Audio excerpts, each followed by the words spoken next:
All right, today we're diving deep into a microscopic killer that has plagued poultry for centuries, fowl cholera. Let's really break down the anatomy of this tiny but devastating invasion. I mean, that's a chilling question, isn't it? Especially if you raise birds. One day your flock is perfectly healthy. The next, it's just devastation. The culprit is an invisible, incredibly fast-acting bacterium, and understanding it is really the only way to prevent a total disaster. So the official name for this thing is fowl cholera. You might also hear it called avian pasteurellosis, which is a bit of a mouthful. But honestly, whatever you call it, the bottom line is this. It's a super contagious bacterial infection that threatens both domestic and wild birds all over the planet. And here it is. This is our microscopic antagonist, Pasteurella multicida. It's a gram-negative, rod-shaped bacterium, and believe it or not, this tiny little organism is the one responsible for all the chaos we're about to explore. Now, what's really interesting is that not all birds are hit the same way. Turkeys, ducks, and geese, they are way more susceptible to this disease than chickens are. And it also tends to hit older birds, the ones in their late growing stages, much harder. You can see why this is just a massive economic nightmare, especially for anyone raising turkeys. Okay, so how does this whole microscopic invasion even kick off? Let's follow the breadcrumbs, so to speak, and trace the exact path this bacterium takes to get past a bird's defenses. Well, this bacterium is a real opportunist. The most common way in, straight through the mucous membranes and the respiratory tract. A bird literally just breathes it in. But that's not the only route. It can also sneak in through the eyes or even find its way into small cuts and scrapes on the skin. And once it gets into a flock, man, it spreads like wildfire. We're talking contaminated water, feed troughs. It can even just travel through the air. Sick birds are shedding it constantly. And here's a really critical point. Birds that actually survive an outbreak, they can become silent carriers. Oh, and get this. Even rodents like rats can carry and spread it without showing any signs themselves. So you've got these reservoirs hidden all over the place.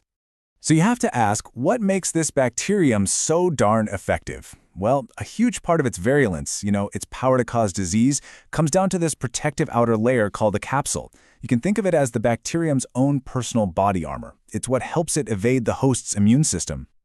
Okay, so once it's inside and suited up in its armor, the attack sequence begins. It's a pretty clear four-step process. First, it sets up camp in the upper respiratory tract. From there, it spreads down to the lungs. Then it hits a critical stage called bacteremia. That's the moment it breaks into the bloodstream. And the final fatal step, septicemia, a full-blown body-wide infection that just completely overwhelms the host. And here's where it gets really nasty. As these bacteria are multiplying and dying off inside the bird, they release these potent poisons called endotoxins. It's this flood of toxins that's responsible for the sudden, severe symptoms you see in the worst cases. It's what causes that rapid, shocking decline. Now, this whole invasion can go one of two very different ways. It really depends on the specific strain of the bacteria and how healthy the bird is to begin with.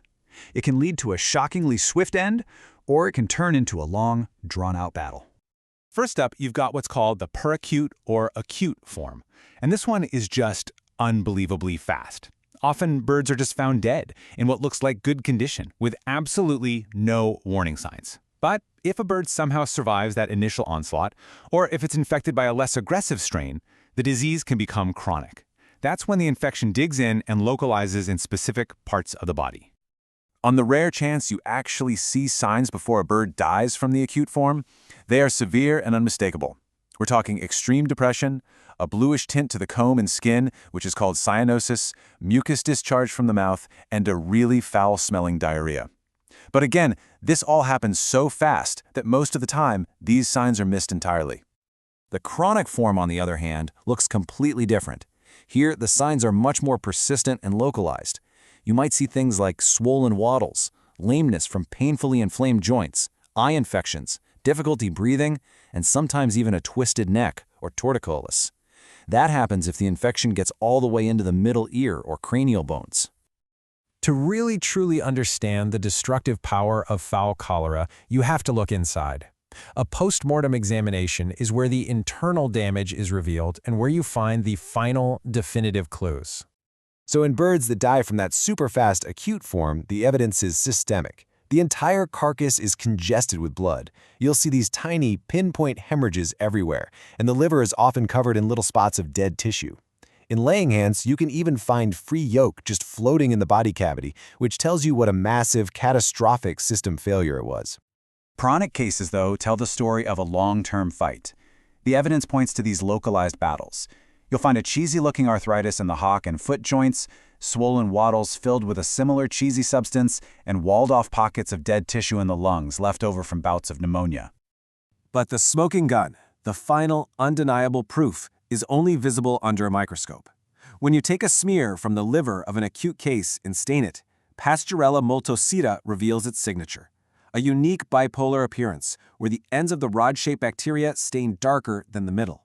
That right there, that's the invader's calling card. You know, the story of fowl cholera is just such a powerful reminder of the immense impact that microscopic life can have. It really makes you wonder, doesn't it? What other unseen battles are being fought all around us, every single day, shaping the health of entire ecosystems and the world as we know it?